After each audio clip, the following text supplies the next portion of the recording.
Okay, so for certain types of problems, very specific ones, you can get away with using the square root method to solve the quadratic, which some students find a little bit easier.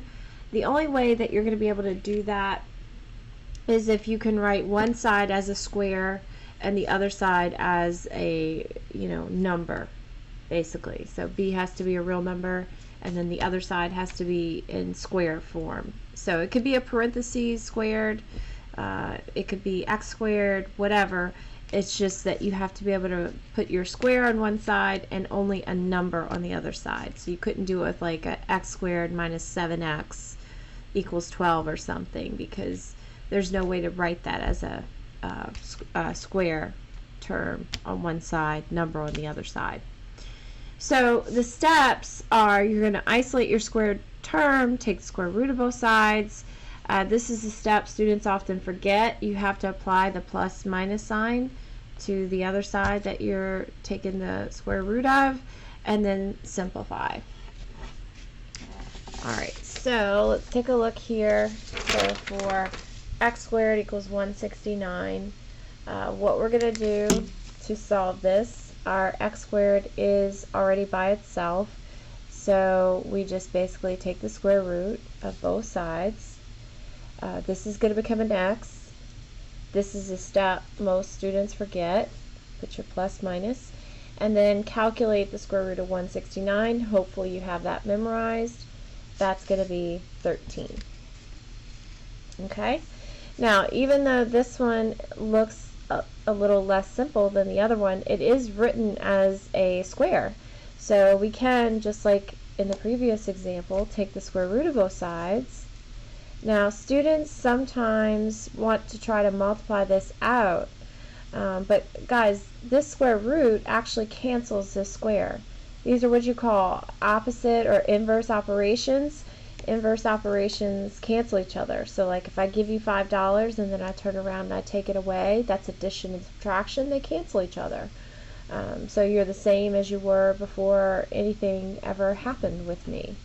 So this square root and that 2, they cancel each other. It's gone now, and now I have x plus 7 on the left.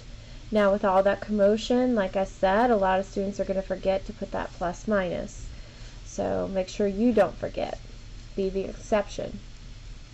Okay, so this gives me two separate equations to solve now. X plus 7 equals 8, and x plus 7 equals negative 8. Keep in mind the plus minus, just let you know, like, those are your two solutions. Like, in other words, like for this past example, this would be positive 13 and negative 13. Those are my two solutions.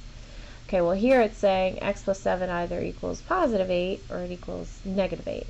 So we're going to solve for x by subtracting 7 here, and same thing over here. Whoops! That actually gives us a positive 1, and that gives us a negative 15. Alright, so final example, x squared minus 10 equals 0. So as it showed you, in order to do the square root method, we have to be able to get the square by itself and then a number on the other side. So this problem doesn't quite look like that yet, but we can manipulate it so that it does look like where you have your square, then a number. Alright, so the way that we would do that is we would move the 10 over or add 10 to both sides. So this is what we would get. And now we can take the square root of both sides. So 10 is not what you call a perfect square. It can't even be simplified. So all we do from there is stick our plus minus in front of the square root of 10, and our answer is x equals plus minus square root of 10. Keep in mind that square root of 10 is not the same thing as regular 10. A lot of students get that confused.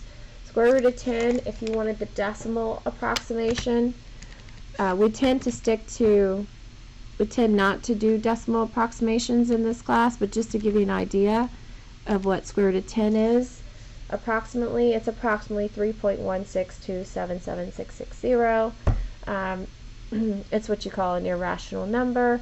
So pretty far off from 10, and as those numbers get bigger and bigger, you know, the number underneath the radical becomes much further from the actual decimal approximation of that square root.